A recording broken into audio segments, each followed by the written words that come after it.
Good morning, third graders. We are on chapter 17 today. Well, Littmus came home from the war, said Miss Franny, as she went on with her story, and found himself alone.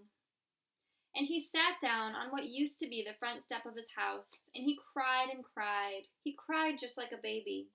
He missed his mama, and he missed his daddy, and he missed his sisters, and he missed the boy that he used to be. When he finished crying, he had the strangest sensation.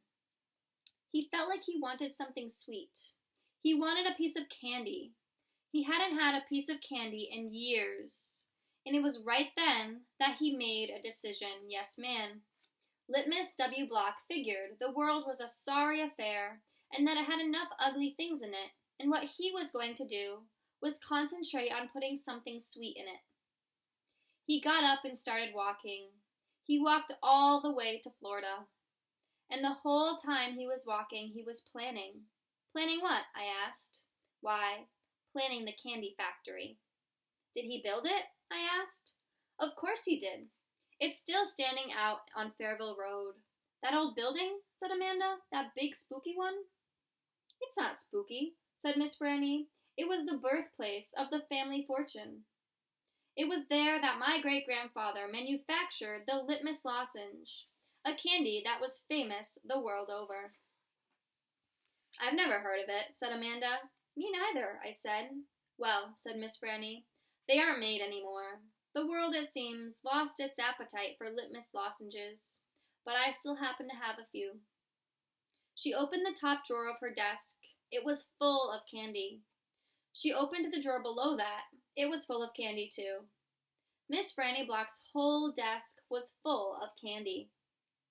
Would you care for a Littmus lozenge? She asked Amanda and me. Yes, please, said Amanda. Sure, I said. Can Winn-Dixie have one, too? I have never known a dog that cared for a hard candy, said Miss Franny, but he is welcome to try one. Miss Franny gave Amanda one Littmus lozenge, and me two. I unwrapped one and held it out to Winn-Dixie. He sat up and sniffed it and wagged his tail and took the candy from between my fingers real gentle. He tried to chew on it, but when that didn't work, he just swallowed the whole thing in one big gulp. Then he wagged his tail at me and lay back down. I ate my Littmus lozenge slow. It tasted good. It tasted like root beer and strawberry and something else I didn't have a name for. Something that made me feel kind of sad. I looked over at Amanda. She was sucking on her candy and thinking hard. Do you like it? Miss Franny asked me. Yes, ma'am, I told her. What about you, Amanda? Do you like the Littmus lozenge? Yes, ma'am, she said. But it makes me think of things I feel sad about. I wondered what in the world Amanda Wilkinson had to feel sad about. She wasn't new to town. She had a mama and a daddy, and I had seen her with them in church. There's a secret ingredient in there, Miss Franny said. I know it, I told her. I can taste it. What is it? Sorrow, Miss Franny said. Not everybody can taste it. Children especially seem to have a hard time knowing it's there. I taste it, I said. Me too, said Amanda. Well then, Miss Franny said, you've probably both had your share of sadness. I had to move away from Whatley and leave all my friends, I said. That is one sadness I have had. And Dunlap and Stevie Dewberry are always picking on me. That's another sadness. And the biggest one, my biggest sadness, is that my mama left me when I was still small, and I can hardly remember her. I keep hoping I'll get to meet her and tell her some stories. It makes me miss Carson, Amanda said. She sounded like she was going to cry. I have to go. And she got up and almost ran out of the Herman W. Block Memorial Library. Who's Carson? I asked Miss Franny. She shook her head. Sorrow, she said. It is a sorrow-filled world. But how do you put that in a piece of candy? I asked her. How do you get that taste in there? That's the secret, she said. That's why Littmus made a fortune. He manufactured a piece of candy that tasted sweet and sad at the same time. Can I have a piece to take to my friend Gloria Dump? and another one to take to Otis, down at Gertrude's Pets, and one for the preacher, and one for Sweetie Pie, too? You may have as many as you want, said Miss Franny. So I stuffed my pockets full of Littmus lozenges, and I thanked Miss Franny for her story, and I checked out Gone with the Wind, which was a very big book. And I told Winn-Dixie to get up, and the two of us left and went over to Gloria Dump's. I rode right past the Dewberry's house. Dunlap and Stevie were playing football in the front yard, and I was just getting ready to stick my tongue out at them. But then I thought about Miss Franny, about the war, and I thought about what Gloria Dump said, about not judging them too hard, and I just waved instead. They stood and stared at me, but when I was almost past, I saw Dunlap put his hand up in the air and wave back.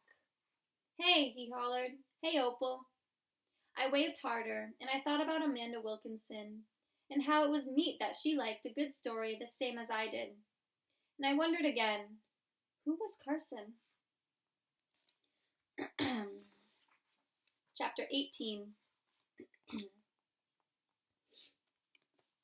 When we got to Gloria Dump's, I told her I had 2 surprises for her, and she asked which one did she want first. The small or the big? The small one, said Gloria.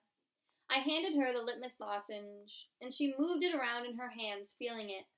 Candy? She said. Yes, ma'am, I told her. It's called a Littmus lozenge. Oh, Lord, yes, I remember these candies. My daddy used to eat them. She unwrapped the Littmus lozenge and put it in her mouth and nodded her head. Do you like it? I asked her. Mm-hmm. She nodded her head slowly. It tastes sweet, but it also tastes like people leaving. You mean sad? I asked. Does it taste like sorrow to you? That's right, she said. It tastes sorrowful, but sweet. Now, what's surprise number 2? A book, I said. A book? Uh-huh, I said. I'm going to read it out loud to you. It's called Gone with the Wind. Miss Franny says it's a great book. It's about the Civil War. Do you know all about the Civil War? I have heard it mentioned a time or two, said Gloria, nodding her head and sucking on her Littmus lozenge. It's going to take us a long time to read this book, I told her. There are 1,037 pages. Woo-wee, said Gloria. She leaned back in her chair and crossed her hands on her stomach. We best get started, then. And so I read the first chapter of Gone with the Wind out loud to Gloria Dump. I read it loud enough to keep her ghosts away. And Gloria listened to it good. And when I was done, she said it was the best surprise she had ever had, and she couldn't wait to hear chapter 2. That night, I gave the preacher his Littmus lozenge right before he kissed me good night. What's this? He said. It's some candy that Miss Franny's great-grandfather invented. It's called a Littmus lozenge. The preacher unwrapped it and put it in his mouth, and after a minute, he started rubbing his nose and nodding his head. Do you like it? I asked him. It has a peculiar flavor. Root beer, I said. Something else. Strawberry? That too, but there's still something else. It's odd. I could see the preacher getting further and further away. He was hunching his shoulders and lowering his shin and getting ready to pull his head inside his shell. It almost tastes a little melancholy, he said. Melancholy? What's that? Sad, said the preacher. He rubbed his nose some more. It makes me think of your mother. Winn-Dixie sniffed at the candy wrapper in the preacher's hand. It tastes sad, he said, and sighed. It must be a bad batch. No, I told him. I sat up in bed. That's the way it's supposed to taste. Littmus came back from the war, and his whole family was dead. His daddy died fighting, and his mama and sisters died from a disease, and the Yankees burned his house down. And Littmus was sad, very sad, and what he wanted more than anything in the whole world was something sweet. So, he built a candy factory and made Littmus lozenges, and he put all the sad he was feeling into the candy. My goodness, said the preacher. Winn-Dixie snuffed the candy wrapper out of the preacher's hand and started chewing on it. Give me that, I said to Winn-Dixie, but he wouldn't give it up. I had to reach inside his mouth and pull it out. You can't eat candy wrappers, I told him. The preacher cleared his throat. I thought he was going to say something important. Maybe tell me another thing that he remembered about my mama. But what he said was, Opal, I had a talk with Mrs. Dewberry the other day. She said that Stevie says that you call him a bald-headed baby. It's true, I said. I did, but he calls Gloria Dump a witch all the time, and he calls Otis a mean word too. And once, he even said that his mama said I shouldn't spend all my time with old ladies. That's what he said. I think you should apologize, said the preacher. Me? I said. Yes, he said, you. You tell Stevie you're sorry. And if you said anything that hurt his feelings, I'm sure he just wants to be your friend. I don't think so, I told him. I don't think he wants to be my friend. Some people have a strange way of going about making friends, he said. You apologize. Yes, sir, I said. Then I remembered Carson. Daddy, I said, do you know anything about Amanda Wilkinson? What kind of thing? Do you know something about her and somebody named Carson? Carson was her brother. He drowned last year. He's dead? Yes, said the preacher. His family is still suffering a great deal. How old was he? 5, said the preacher. He was only 5 years old. Daddy, I said, how could you not tell me about something like that? Other people's tragedies should not be the subject of idle conversation. There was no reason for me to tell you. It's just that I needed to know, I said, because it helps explain Amanda. No wonder she's so pinch-faced. What's that? Said the preacher. Nothing, I said. Good night, India Opal, said the preacher.